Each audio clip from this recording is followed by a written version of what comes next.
The IEC has announced its intention to deregister 192 inactive political parties, a move that has sparked outrage among some party leaders. Over 40 parties are now appealing the decision, arguing that it undermines democracy. But with an overcrowded political landscape, isn't this cleanup actually necessary? Elections analyst Michael Atkins joins us now. Michael, appreciate your time. The IEC says inactive parties create confusion. Do you agree, or is this an unnecessary bureaucratic purge? Good afternoon. Yes. Look, it is written in the Electoral Commission Act that the IEC has a duty to maintain this register of political parties.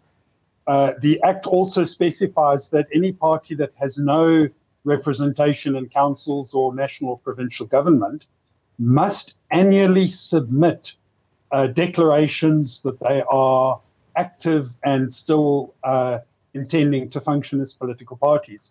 So it's not a question of is it a good or a bad thing. This is part of the duty of the IEC, and they are exercising that duty.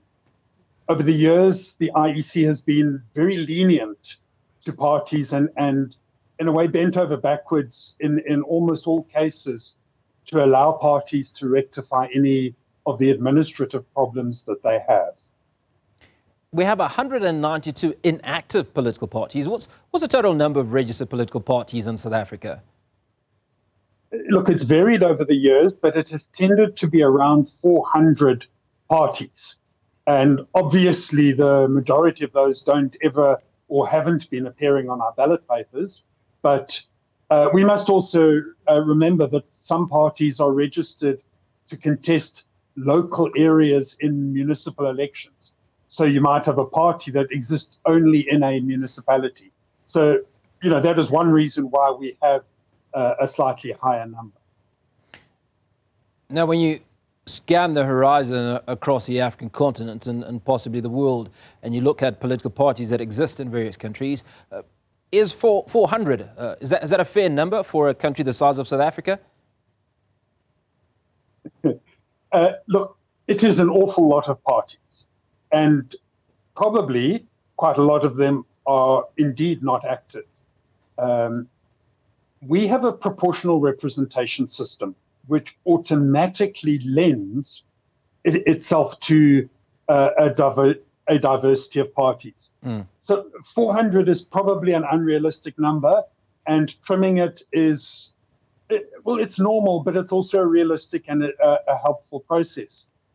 So I don't see anything wrong with the fact that we have parties, but equally the IEC is acting properly by following up on the administration. Okay, so local government elections on the horizon. Could this move lead to legal challenges that could delay election preparations? No, that would be very unlikely, because I think, you're in the media, but some in the media might overstate the significance of this story. The electoral legislation makes very clear that if any action is to be taken against a party, the party is afforded an opportunity to respond. So in all likelihood, all of those 192 parties have not fulfilled the terms of the Electoral Commission Act. However, with the IEC correctly notifying them of their intention, those that are the 40 that you mentioned are simply following the requirements of the Act or the provisions of the Act to say, no, actually, we don't want to be deregistered. And the normal process in that situation would be, if they can show good cause that they are indeed still active as political parties, then the IEC is very likely to accept those appeals against their decision. So again, both ways, the intent to deregister and the request not to be deregistered are part of the normal process.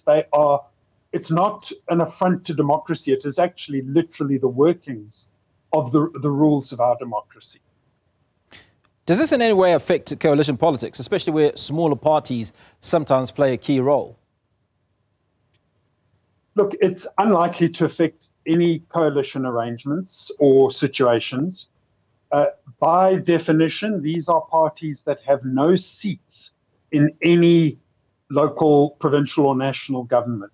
So again, would not be in the frame in terms of coalition governments. That's not to say some of those 40 parties may well decide to contest the next elections and could well obtain seats and then later become part of the coalition. But it doesn't affect anything currently. And with your previous question, this really won't disrupt the next local government election. That being said, appreciate your time, Michael. 192 inactive political parties and 40, a significant number, now appealing the decision to this cause outrage, which there's been argued that they have been asked to deregister. Michael Atkins, elections analyst, as always, good speaking to you.